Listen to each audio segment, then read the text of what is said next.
Soyez bénis, mes bien-aimés dans la foi.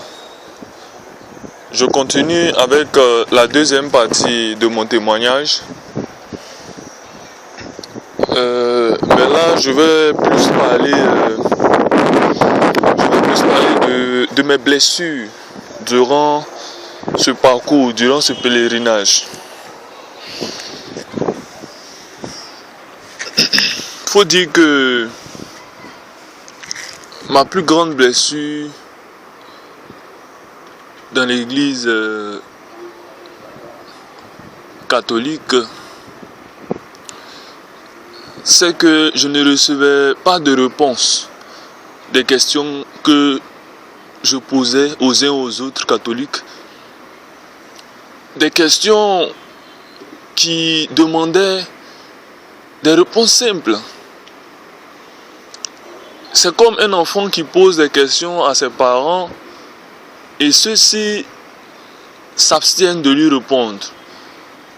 Pratiquement, il se voit ignorer. Tout ce qu'on lui demande de faire, c'est d'obéir. Et là, ça devient très avertissant. Même nous-mêmes, naturellement, on donne des réponses à nos enfants quand tu poses des questions. On cherche des réponses, on leur donne. Et souvent, les réponses qui sont un peu trop difficiles, on essaie de trouver des tournures simples pour leur expliquer cela. Mais je n'avais pas cette expérience dans l'église catholique. J'étais robotisé, magnétisé. J'étais comme un clown.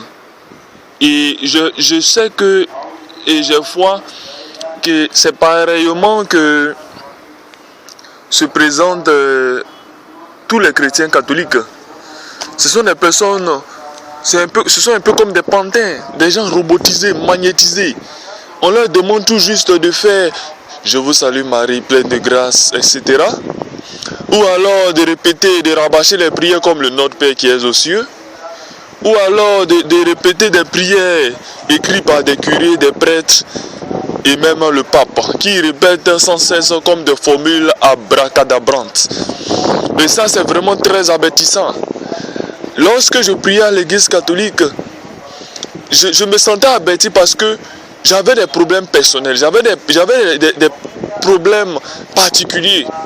Oui, au lieu de parler véritablement de ces problèmes à mon Seigneur, je passais tout mon temps à faire des chapelets, des rosaires, des prières longues.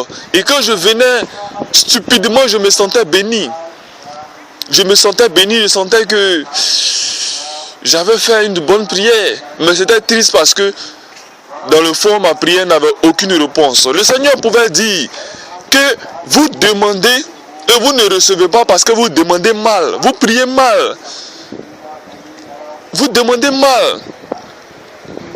Et un enfant de Dieu qui ne reçoit pas, c'est parce qu'il demande mal. Car le Seigneur a dit, je vais vers mon Père.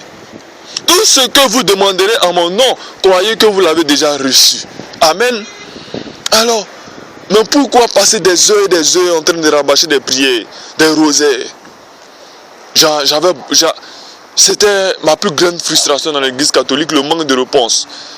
Et tenez-vous bien, lorsque dans l'église catholique, tu te fais en train de poser des questions épineuses, comme comment se fait-il que Dieu a-t-il une mère? Ou alors, quand tu poses des questions du genre, pourquoi le Vatican est-il riche pendant que les hommes sont-ils pauvres? Les paroissiens sont-ils pauvres? Quand tu poses des questions telles que, comment se fait-il que la Bible dit que la femme ne doit pas prêcher, ne doit pas enseigner, dominer sur l'homme, et qu'on voit des femmes seules, isolées, enseigner? C'est un problème grave. Je ne parle pas d'Aquilas et Priscille. Ça, c'est un cas particulier parce que lorsqu'Aquilas et Priscille, dans le livre des Actes, lorsqu'ils vont enseigner, lorsqu'ils vont prêcher, ils sont deux. Premièrement. Et deuxièmement, l'autorité qui est établie sur Priscille est là, qui est Aquilas, qui est l'homme, qui est le chef. Si bien qu'ici, il y a une erreur, Aquilas sera à même de corriger cela. Et si le Seigneur doit frapper ce couple-là, par rapport à une abomination qu'ils ont commis, il va commencer par l'homme qui est le chef. C'est pourquoi quand David faisait des erreurs, le Seigneur ne se mettait pas à frapper tout le monde. Il frappait David. il frappait David d'une manière ou d'une autre. Et le peuple recevait aussi sa sentence. Voilà. La Bible dit qu'on récoltera ce que l'on sèmera. Bien sûr, on récolte ce que l'on sème. Et cette manière d'être averti par l'Église catholique m'a profondément blessé dans mon âme. Et cela avait, je dirais que cela avait déteint sur ma personne. Parce que je devenais quelqu'un qui posait de moins en moins de questions, qui ne cherchait plus à comprendre la profondeur des choses et qui se mettait à tout accepter. Je me mettais à tout accepter. Il suffisait que quelqu'un me dise quelque chose, je me mettais à tout accepter. J'étais devenu comme un clown, un imitateur. Je dirais même qu'un mimeur, quelqu'un qui imite les autres. Mais le Seigneur n'a pas voulu que je reste aveuglé et il m'a secouru. C'est pourquoi je bénis toutes les personnes dont le Seigneur fait grâce de quitter cette église. Ils deviennent véritablement comme des aigles qui vont dans les hauteurs et qui perçoivent véritablement comme les choses sont. Mon autre frustration, c'était dans l'église évangélique. Il faut dire que dans l'église évangélique, ma plus grande frustration, c'était qu'on pouvait répondre aux questions concernant les catholiques dans l'église évangélique. Dans l'église évangélique, on passe tout le temps en train de parler de l'église catholique et à la pointer du doigt comme la bête. Effectivement, elle est la bête. Mais la bête a des filles. Et l'église évangélique ignore qu'elle fait partie des filles de l'église catholique. C'est pourquoi ceux qui restent évangéliques et qui croient qu'ils font partie des enfants de Dieu sont dans un problème particulier. Pour faire partie des enfants de Dieu, le Seigneur a donné un mot d'ordre dans le livre de l'Apocalypse. Il dit sortez de la Babylone. La Babylone est grande. La Babylone est immense. La Babylone se trouve dans tous les systèmes dans lesquels dominent les hommes, l'église, la politique, la musique, tous les systèmes dans lesquels l'homme domine et dans lesquels la hiérarchie a été établie par les hommes font partie de la Babylone. C'est pourquoi les églises de maison ne peuvent pas faire partie de la Babylone. Les églises de maison dans lesquelles le Seigneur règne, parce que là encore il y a des églises de maison dans lesquelles le diable règne. Mais parce que les gens quittent les grands systèmes pour créer des petits systèmes à eux. Je ne parle pas de ceux-là. Je parle de ceux qui ont compris le message et qui se sont mis ensemble et qui laissent le Seigneur les guider dans ces églises de maison. Ceux-là, ils peuvent pas faire partie de la Babylone. Ou ces personnes-là même qui préfèrent rester seuls, en train de prier seuls, dans une ville où ils sont seuls, peut-être s'ils ont la grâce internet, sinon s'ils n'ont pas la grâce internet, vaut mieux rester dans un tel état, se nourrissant de la parole et grandissant, au lieu de s'accommoder avec la masse perdue, traumatisée, abattie, et qui va tout droit dans le trou, guidé par la bête.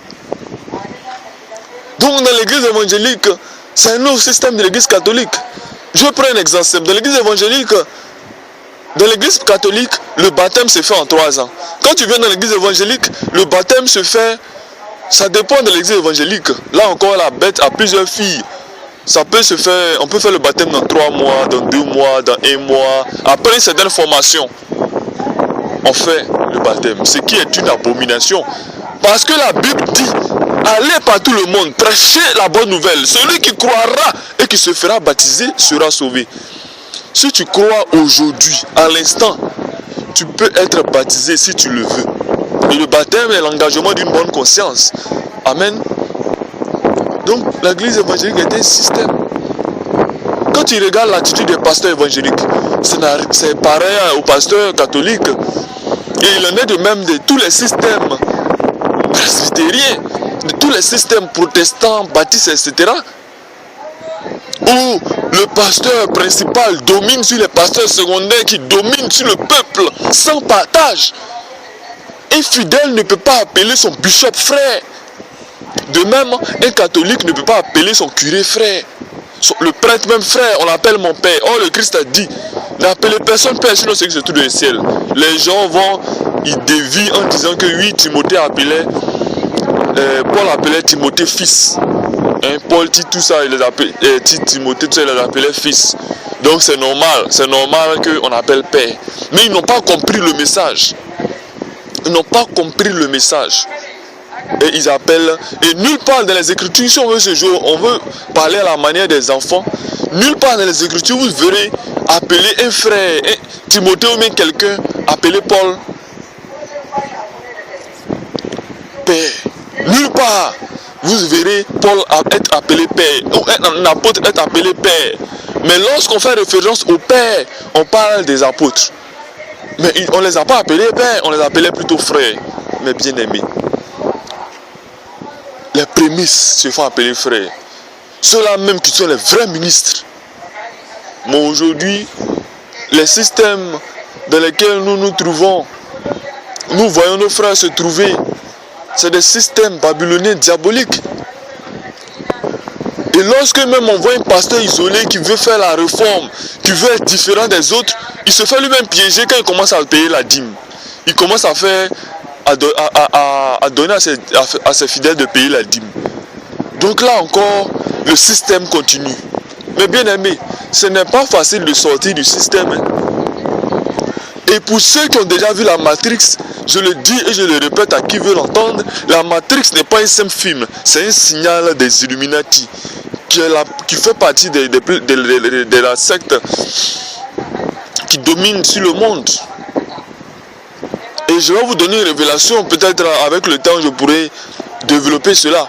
D'après mes recherches que j'ai faites depuis des années en ce qui concerne la Babylone, j'ai compris cette hiérarchie-là dans le monde.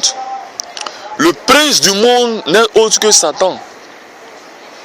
Après lui, il y a toute sa cohorte de démons hiérarchisés comme il a voulu lui-même. Après ces démons-là, sinon après le côté invisible, il y a le côté visible. Dans le côté visible, il y a le pape noir qui n'est connu de personne, qui domine sur le monde et qui est sur la terre, qui est un homme. C'est ce pape noir-là à qui Satan transmet directement les informations et qui lui aussi fait ce qu'il veut selon le plan de Dieu. Parce que Dieu a permis que tout ça se fasse pour arriver à la fin des temps. Après le pape noir, il y a, si je peux m'exprimer ainsi, il y a les sorciers. Je ne parle pas des sorciers d'Afrique, il s'agit de véritables sorciers, puissants, selon le monde occulte. Et d'après mes recherches, ils sont au nombre de 3. Très puissants sorciers, et il y a d'autres subalternes qui les suivent. Après ces sorciers se trouvent les jésuites. Les jésuites. Après les jésuites se trouvent les Illuminati. Après les Illuminati se trouvent toutes les autres sectes dans lesquelles toutes les autres sectes, francs-maçons, maïkari, etc. Tout ça, c'est au niveau des francs-maçons. Et après cela viennent toutes les autres petites religions que les gens nomment grandes religions, comme la religion catholique, l'islam, tout ça. Et tout ça, c'est la Babylone. Tout ça, c'est la Babylone. Le monde est guidé, est perverti. Mais nous donnons notre âme, notre corps au Seigneur Yeshua Mashiach, qui est notre Seigneur et notre Sauveur. Bien-aimés, chaque pas que nous faisons sur la terre, comprenons que le Seigneur Yeshua est avec nous. Il a dit, je ne vous laisserai pas orphelins. Je serai avec vous tous les jours jusqu'à la fin du monde. Il dit même, je ne vous laisserai pas orphelins. J'enverrai le consolateur. Et le consolateur, c'est le Saint-Esprit. C'est le roi Akodesh qui vient nous consoler, qui vient nous guider, qui vient nous faire comprendre les Écritures, qui sont scellées pour les non-initiés. Et les non-initiés, ce sont des personnes qui n'ont pas l'Esprit pour comprendre, l'Esprit Saint pour comprendre, et qui veulent comprendre les Écritures par leur intelligence. D'où les écoles théologiques, d'où les écoles de baptême, qui sont des écoles hautement diaboliques et sataniques. On n'apprend pas Dieu à l'école. On n'apprend pas Dieu à l'école. L'homme spirituel ne peut pas apprendre les mystères de Dieu à l'école. C'est pas possible. Mais on apprend Satan à l'école. Oui. Quand vous partez dans l'église catholique et vous faites que la catéchèse, et que dans la catéchèse on vous dit que Marie est la mère de Dieu, et que pour aller à Jésus il faut prier Marie, et que Marie devient la médiatrice, là, ça c'est un dogme, c'est une abomination. Et là, ce démon-là domine sur vous. Et quand vous l'acceptez, vraiment vous êtes dans le noir complet. C'est ça le conseil. Le conseil a bâti l'homme, en fait. C'est ça ce à quoi le conseil. Tout ce qu'on nous a appris à l'école est un piège de Satan. On nous a dit dans l'histoire que Hitler est le grand assassin et le grand terroriste de la Deuxième Guerre mondiale. Mais lorsque nous faisons profondément les recherches, nous voyons que les grands terroristes, les grands assassins de la Deuxième Guerre mondiale n'est nul autre que ceux qui ont vaincu, c'est-à-dire les alliés, Roosevelt, Churchill, etc. Ce sont eux les grands assassins. Ce sont eux les grands qui ont tout fomenté et qui se sont largués. Mais bien sûr, il fallait qu'il y ait quelqu'un qui finisse par anéantir pour qu'on montre que ce dernier-là est faux. Et les hommes ont gardé dans l'histoire que c'est Hitler qui est mauvais, d'où le nazisme. Mais en réalité, observez bien le monde. La manière dont le monde est géré par actuellement les présidents comme les Barack Obama et autres, c'est le même principe hitlérien. Hitler, qui était l'un des fils des jésuites, comme je l'ai dit tout à l'heure dans la hiérarchie, ce sont des loups en peau d'agneau. Ils vous font croire le mensonge, l'abomination. Ils vous font croire des choses ignobles, que ces choses-là sont vraies. Aujourd'hui, lorsqu'on voit nos jeunes sœurs s'habiller, c'est l'abomination totale. Elles s'habillent avec des chaînes aux reins comme des prostituées. Elles s'habillent avec des chaînes sur les pieds. Les femmes ne se voient pas, elles trouvent ça normal dans les assemblées chrétiennes. Les femmes s'habillent en décolleté. On voit les seins partout. On voit les fesses partout, les formes partout. Les frères sont séduits. C'est le chaos, le désordre. Aucune hiérarchie dans l'église.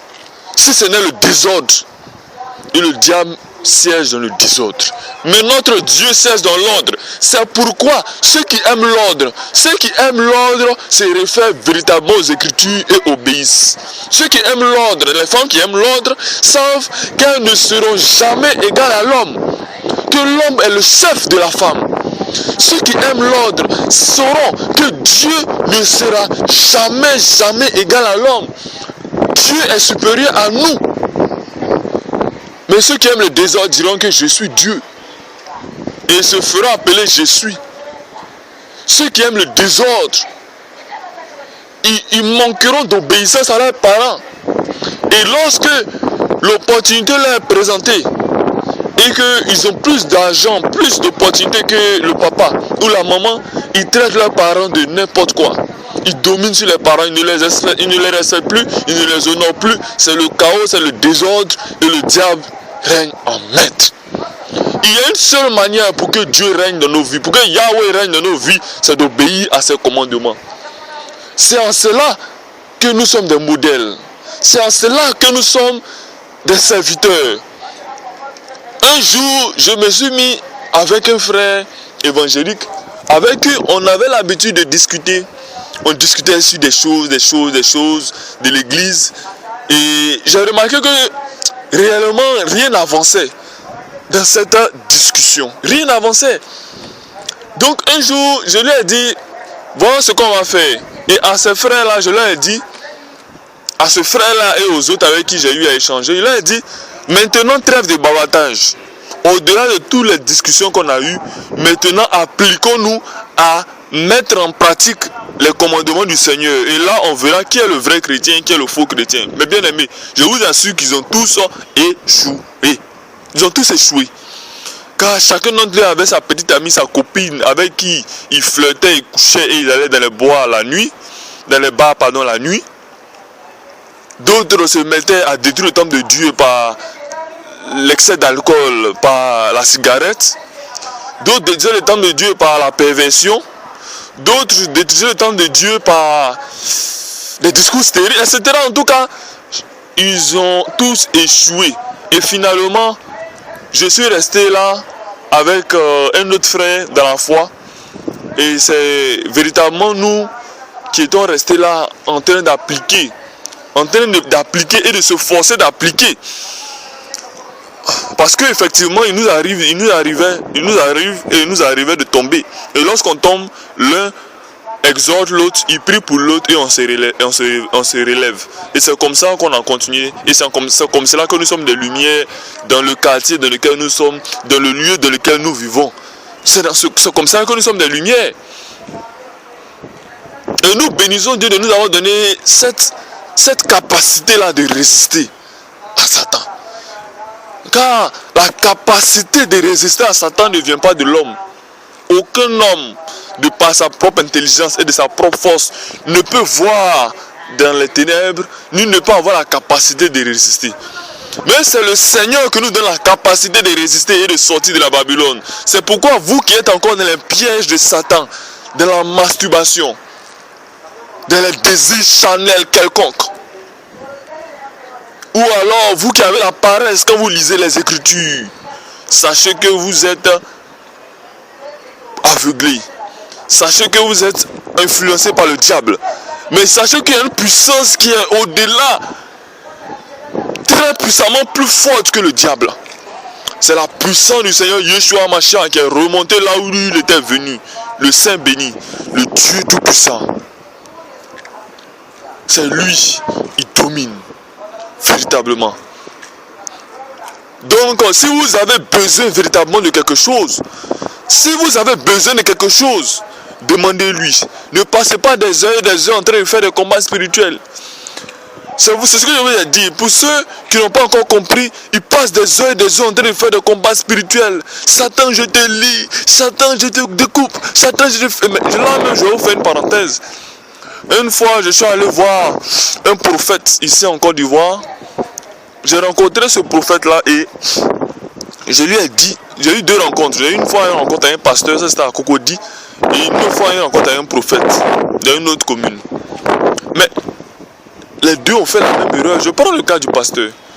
Pendant qu'on était en train de causer, le pasteur me dit que lui dans son église, il lit Satan. Il dit, ah bon, tu lis Satan? Il dit, oui, je lis Satan.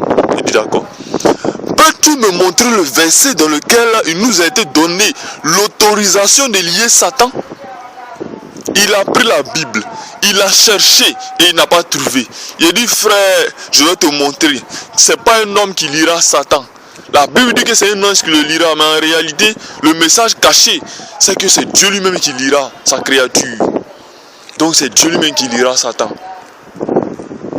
Mais lorsqu'on a vu Satan, il sera lié deux fois. Une première fois et ensuite une deuxième fois, définitivement pour être jeté dans le temps de feu, de la gêne. Quand je lui ai montré cela, il a dit, bon, ça encore, c'est une manière de parler. Il dit, ah bon, d'accord.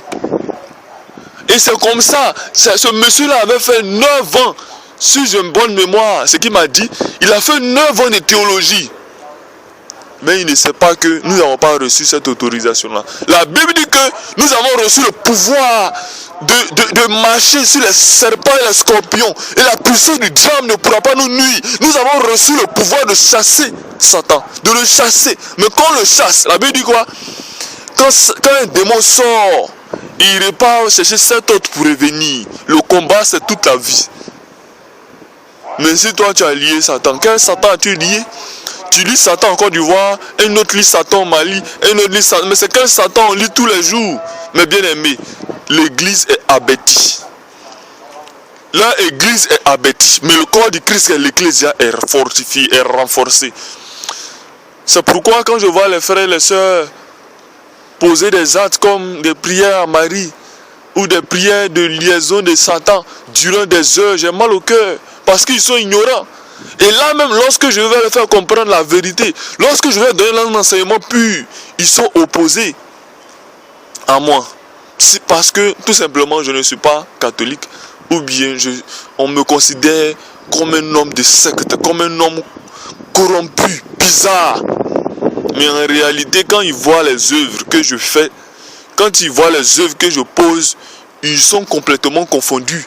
C'est pourquoi le Seigneur pouvait dire, il dit à partir de vos œuvres, ils seront confondus. Parce qu'ils n'auront pas véritablement d'arguments pour vous condamner. Ils seront confus. La Bible nous dit même d'être irréprochable. La Bible nous dit d'être saint. Comme je suis saint. Quand je dis je, il s'agit du Seigneur. Le Seigneur pouvait dire, soyez saints comme je suis saint. Donc lorsque vous êtes irréprochable, il est difficile pour eux de vous condamner et de vous reprocher quoi que ce soit. Tout ce qu'ils peuvent faire, c'est de s'éloigner de vous. Quand vous leur demandez pourquoi vous vous éloignez de moi, ils n'ont aucune explication. Ils diront que simplement il est bizarre. Ils donneront une réponse vague. Tout simplement parce qu'ils sont envoûtés, parce qu'ils sont abattus. Mais nous les aimons. Et moi, ces frères-là, je prie pour eux. Que ce soit mes frères dans la chair, ou les amis dans le monde, ou tous ceux-là même que je vois qui sont sous la domination de Satan. Je prie pour eux. Je prie que le Seigneur leur fasse voir la lumière. Car la lumière est venue dans le monde et le monde ne l'a pas reçue. En ce qui concerne la matrice, que je pouvais dire la matrice, nous sommes dans le monde sur la terre, mais sur la terre il existe plusieurs mondes. Sur la terre il existe plusieurs mondes. Il y a le monde des élus, il y a le monde des damnés, il y a le monde des hommes, il y a plusieurs mondes sur la terre. Il y a le monde invisible dans lequel, même dans le monde invisible, encore il y a plusieurs mondes. Si bien qu'un sorcier ne peut pas voir un démon. Savez-vous qu'un sorcier ne peut pas voir un démon? Et pourtant il est dans le monde invisible. Mais il est sorcier, il ne peut pas voir un démon.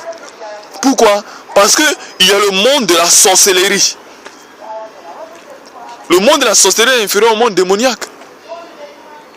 Donc quand tu es dans le monde de la sorcellerie, tu peux avoir les démons. Quand tu quittes le monde de la sorcellerie, peut-être tu peux avoir une permission express d'aller dans le monde démoniaque par Satan. Si tu es l'un de ses bons serviteurs, il te montrera le monde des démons. Mais à quel prix? Vous savez, j'ai découvert durant mes recherches et durant la parole que Satan est véritablement une entité qui partagera son plus grand bonheur avec ceux qui lui sont fidèles. Et vous savez, le plus grand bienfait de Satan, c'est quoi? Est-ce que vous savez le plus grand, la plus merveilleuse chose que Satan a pu donner à ses serviteurs qui l'auront suivi dans sa folie? C'est quoi? Vous l'avez deviné, c'est la malédiction. C'est la malédiction. Satan est une créature maudite. Est une créature chassée, défaitiste. Est une créature qui a échoué à renverser l'autorité. Donc, lorsque ceux qui suivent Satan vont arriver le jour du jugement, ils vont recevoir la bénédiction de leur maître. La bénédiction de leur maître, en fait, qui est une malédiction. Donc, on les envoie aussi dans le temps de feu et de soufre. Là-bas, ils vont rester avec Satan et ils vont bénéficier de la bénédiction de Satan qui est en fait une malédiction. Puisqu'ils ont régné avec Satan sur la terre, ils doivent aussi souffrir avec lui dans la géhenne. Ils doivent souffrir aussi avec lui dans la géhenne. Et beaucoup sont aveuglés. Ils ne veulent pas souffrir.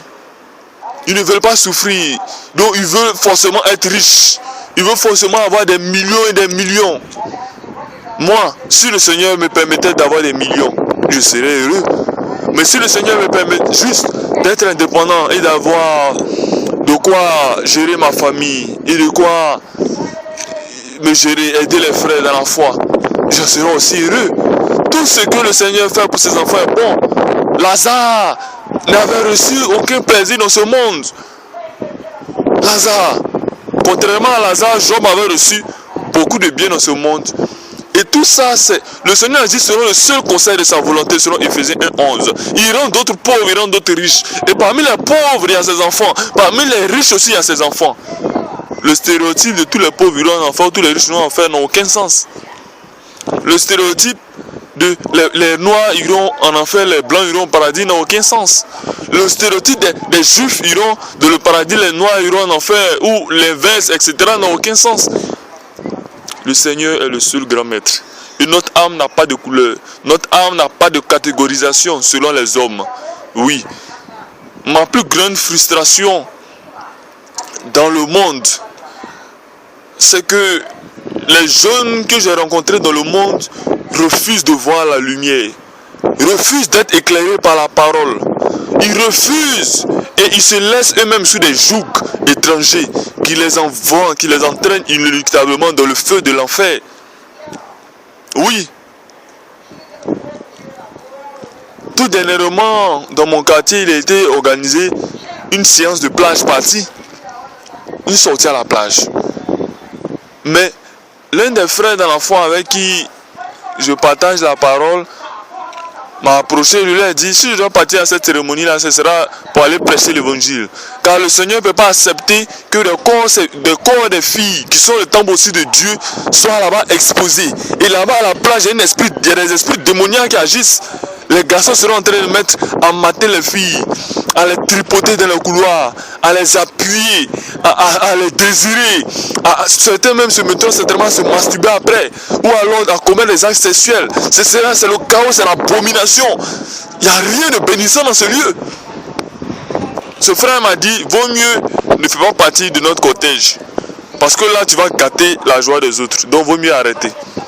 Et le Seigneur même m'a empêché même complètement d'y aller parce que même ce jour même de la plage, j'ai une occupation véritable.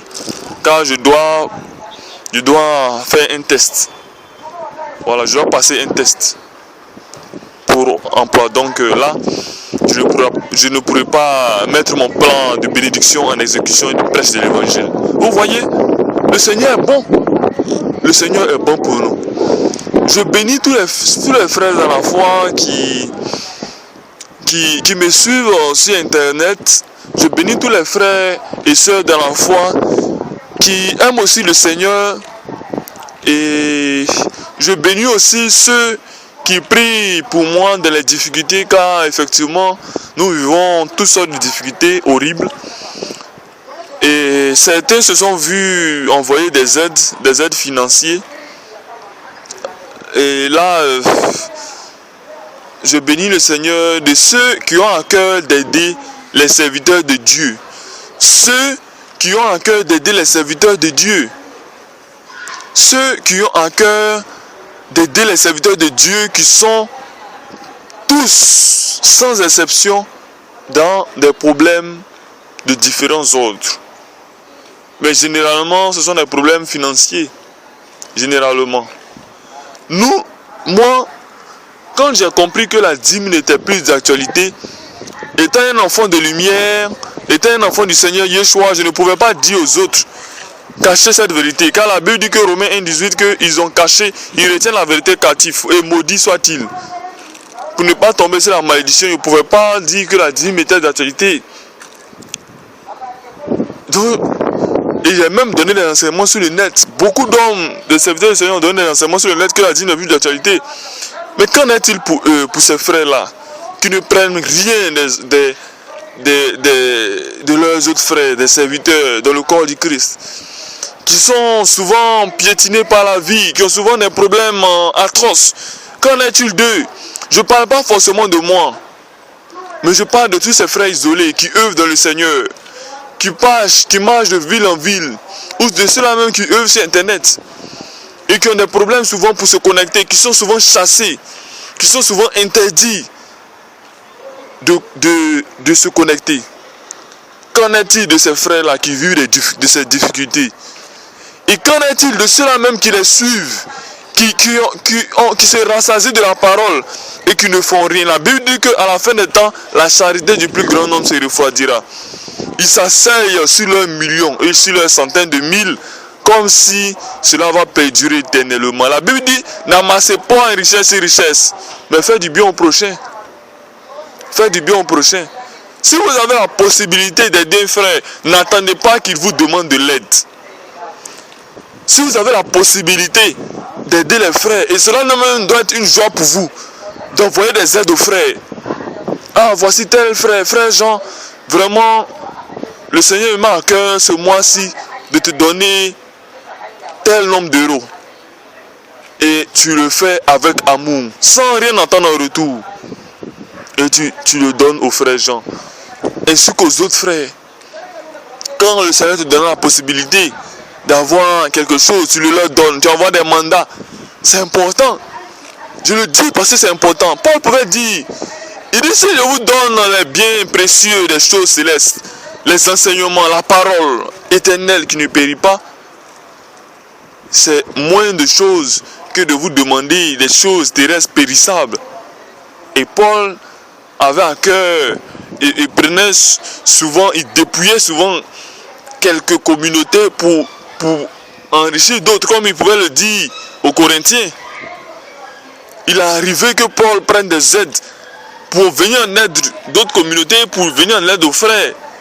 Il le faisait parce qu'il savait que les biens de ce monde sont périssables, sont passagers. Mais est-ce que les frères ont-ils compris qu'il fallait venir en aide aux autres frères qui sont à travers le monde? Aux autres frères qui ont besoin d'eux. Il ne s'agit pas de toujours dire, mon frère, vraiment le message que tu donnes est bénissant. Mon frère, le message que tu donnes, ton témoignage est merveilleux. Mon frère, mon frère, mon frère. Un jour, j'ai suivi l'enseignement d'un frère que j'avais visité et qui m'avait fait comprendre que celui qui aide véritablement son prochain, c'est celui-là même qui est le bien-aimé de Dieu. Et dans le même temps, il y avait une soeur qui avait véritablement un problème de santé. Et quand elle m'a dit cela, j'ai dit, bon, prions le Seigneur, ça va aller. Quand j'ai rendu visite à cette soeur, j'ai dit, prions le Seigneur, ça va aller. Et pourtant, j'avais la possibilité d'aider cette soeur. Mais j'ai dit, prions le Seigneur, ça va aller. C'est une pensée hypocrite. Et à ce moment-là, quand j'ai reçu cet enseignement, je suis parti voir la soeur et je l'ai aidé à payer ses médicaments. Et là, véritablement, j'ai senti qu'il avait fait quelque chose. Car, au-delà même du fait de la prière, j'ai aidé financièrement cette soeur qui n'avait aucune possibilité de payer ses propres médicaments pour guérir. Et pourtant, je disais que c'était ma soeur. Et j'ai dit, prions le Seigneur. Vous voyez l'hypocrisie. Mais le Seigneur m'a fait voir la lumière à travers l'enseignement de ce frère. Et je bénis le Seigneur pour cela. Et il en est de même pour nous. N'attendez pas que nous vous demandons de l'aide afin de nous venir en aide. Vous pouvez prendre sur vous la responsabilité de nous faire des dons. Oui, je viendrai difficilement vers vous, vous demander, donnez-moi, ce sera la mendicité, ce sera misérable, pitoyable. Pas que je le fais, je ne vais pas le demander par orgueil, mais cela va même un entrave à l'évangile que je prêche, quand les gens diront que cet homme-là en train de nous exploiter financièrement. Mais je vous exhorte à s'aimer dans la maison du Seigneur. Nous sommes le temple de Dieu. Et celui qui prend soin de celui qui annonce l'évangile, il reçoit une part dans le lieu céleste. La Bible dit, celui qui reçoit un prophète a une bénédiction de prophète. Ne restez pas les mains arides. Je sais que dans les pays, certains ont des difficultés, ils ne peuvent pas faire de dons. Bien au contraire, certains, à l'opposé à eux, certains ont quelques moyens et ils peuvent venir en aide. Pour cela, ne manquez pas de faire des dons, ne manquez pas d'aider votre prochain. Car cela est un trésor d'un lieu céleste. Cela va vous permettre de s'aimer aussi dans un lieu céleste. Et quand vous serez dans le lieu de Jérusalem, tous ces biens vous seront donnés. C'est pourquoi beaucoup se feront surprendre de n'avoir pratiquement rien dans le lieu céleste, bien qu'étant ennemis élus. Tandis que d'autres auront de grands biens dans le lieu céleste parce qu'ils auront beaucoup semé sur la terre. Et ça, ce n'est pas un enseignement pour vous demander de dilapider vos biens, de ne pas prendre soin de votre famille, ni de ne pas avoir de projet, c'est pas cela. Mais selon la portion de foi que le Seigneur vous a donnée, selon le bien que vous avez, selon ce que le Seigneur vous met à cœur, aidez vos frères dans la foi. Je ne vous demande pas de vous dépouiller de vos comptes en banque. Je ne vous demande pas de prendre tous vos salaires ou tous vos biens pour donner aux frères. Ce serait une abomination parce que vous sacrifierez l'avenir de vos enfants et vous-même vos projets. Ce n'est pas bien. Mais pour le peu que vous pouvez donner, pour le peu que vous pouvez aider, faites-le. Et le Seigneur vous le rendra. Je ne parle pas que de moi. Car il est vrai que moi aussi j'aurai besoin de vos aides. Mais je parle aussi de tous les autres frères qui œuvrent à travers le monde. Et que nous ne cessons de prier pour ces frères-là, pour être soutenus, pour être aidés. De tous les frères qui sont isolés, à travers le monde. De tous les frères qui œuvrent dans le Seigneur et qui ont des difficultés. Peut-être d'autres sont dans l'aisance, mais d'autres ont fait de grands sacrifices. Je connais un frère qui a refusé de travailler sur une plateforme pétrolière en tant que docteur avec son doctorat et qui a préféré avoir une télé pour donner les vrais enseignements et pour dévoiler les yeux des ténèbres. Ce frère-là, tout dernièrement, il a donné un enseignement sur... il a dénoncé les lois mentales d'Ivan Castanou. Mais ce genre de frères doivent être aidés. Ce genre de frères doivent être bénis. Pas seulement des aides financières, mais aussi des prières. Au-delà même des prières, pour ces frères-là même qui peuvent le suivre. Et lui dire, ah tel frère, véritablement, tu avais l'idée de bien faire, mais ici, tu as dit quelque chose qui n'était pas correct. Vraiment, il faut essayer de revoir. Et ce frère-là revoit. Donc, véritablement, c'est de tout ça. Moi aussi, sur mes blogs, il peut m'arriver d'écrire des choses un peu que les gens ne comprendront pas, que c'est un peu difficile. Ou alors, qui peut me permettre d'écrire des choses complètement fausses. Ça peut arriver. Mais si cela arrive, étant mes frères dans la foi, ce sera à vous de m'envoyer un message pour dire, ah frère, tel message, ce n'est pas en rapport par exemple à cette telle parole, ou mais qu'est-ce que tu penses de ce message, qu'est-ce que tu penses de ce verset. Et lorsque je vous montre que véritablement je maîtrise la situation par rapport à l'esprit, la dose de foi que le Seigneur m'a donné, à ce moment-là, je laisse le message. Mais si ce n'est pas le cas, j'efface le message. Il y a eu des messages que j'ai eu à déplacer parce que ce sont des messages d'adultes spirituels que j'avais mis comme cela sur le net. Donc ça choquait la masse. Donc frères et sœurs, soyez bénis de toutes sortes de bénédictions dans les lieux célestes. Je vous bénis. Et sachez que tout le monde dans lequel nous nous trouvons est un monde d'illusion totale. Le monde dans lequel nous nous trouvons est un monde d'illusion. Tout ce que l'on vous présente comme la mode, comme l'actualité, c'est un monde d'illusion. Les guerres, on vous montre que tel parti est terroriste et tel parti est victime. C'est les illusions. Nous n'avons rien à voir avec le monde. Nous sommes des hommes, des enfants du Seigneur. Nous sommes dans le monde, mais nous ne sommes pas du monde. Nous devons manifester Christ. Notre royaume n'est pas de ce monde. Le roi est réparti pour nous préparer des places.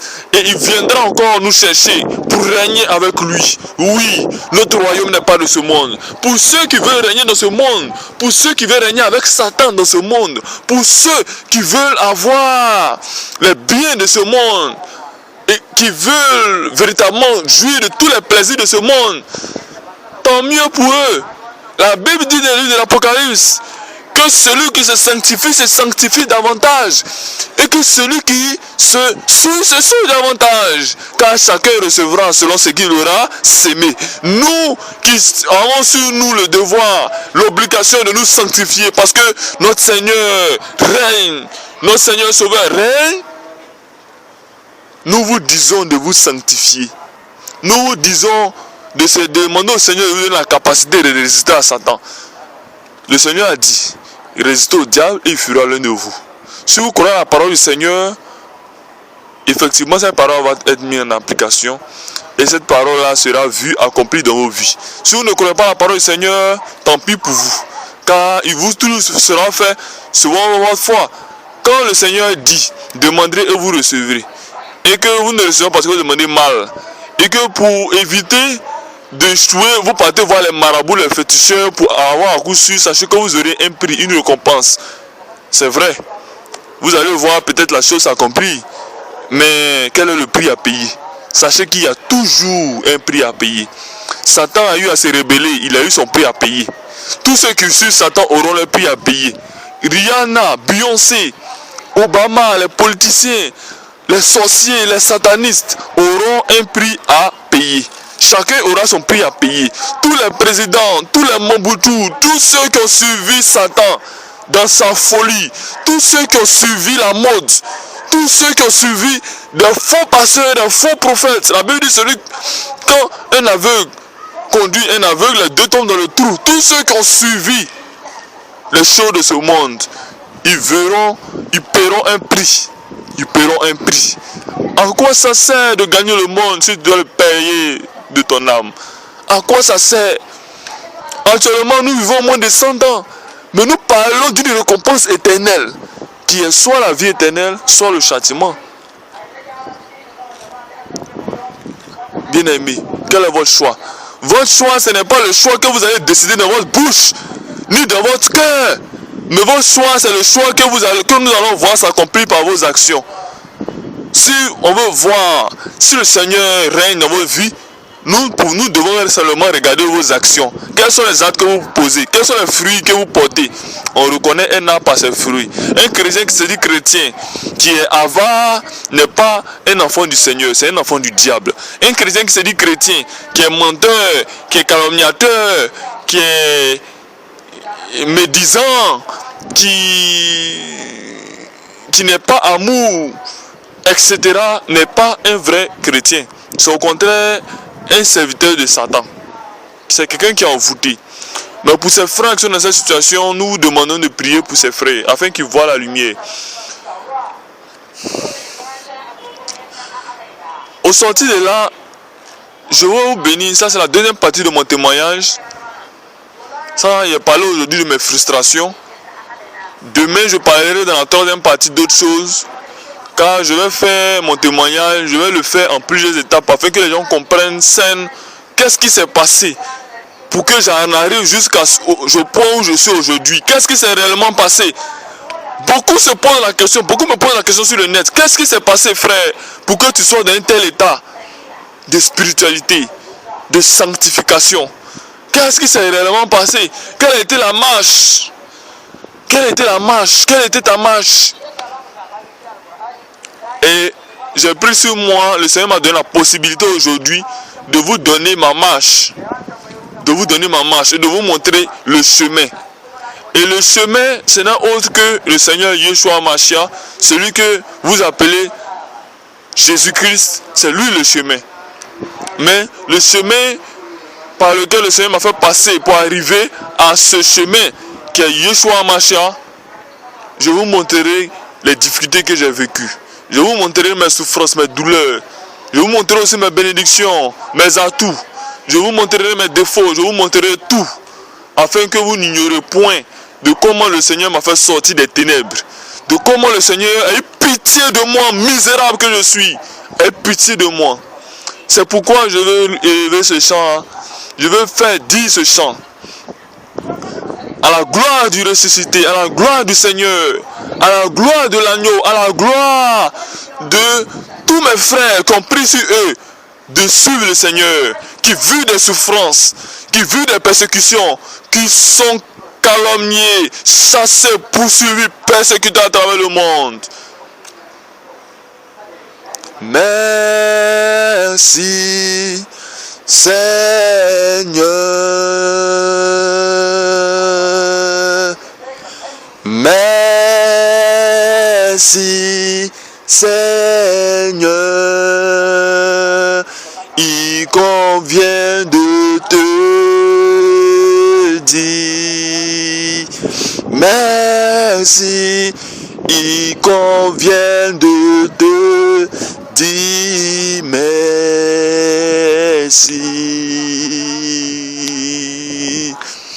Merci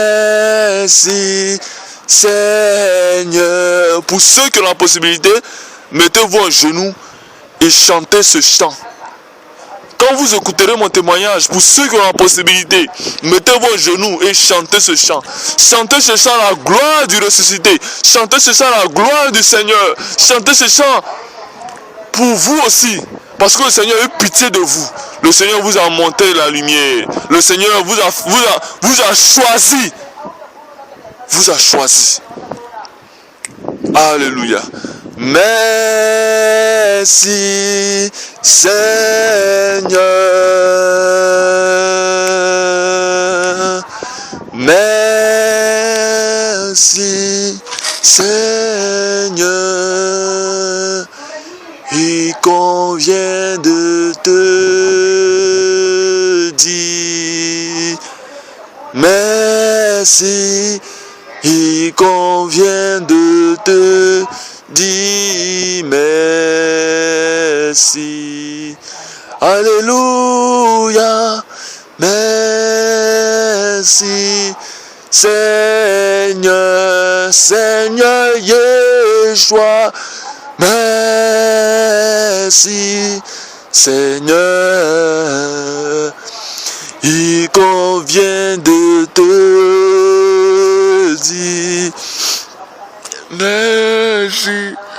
Il convient de te dire merci. Nous n'avons pas mérité d'être sauvés, mais le Seigneur a eu pitié de nous. Disons-lui merci tous les jours de notre vie. Shalom.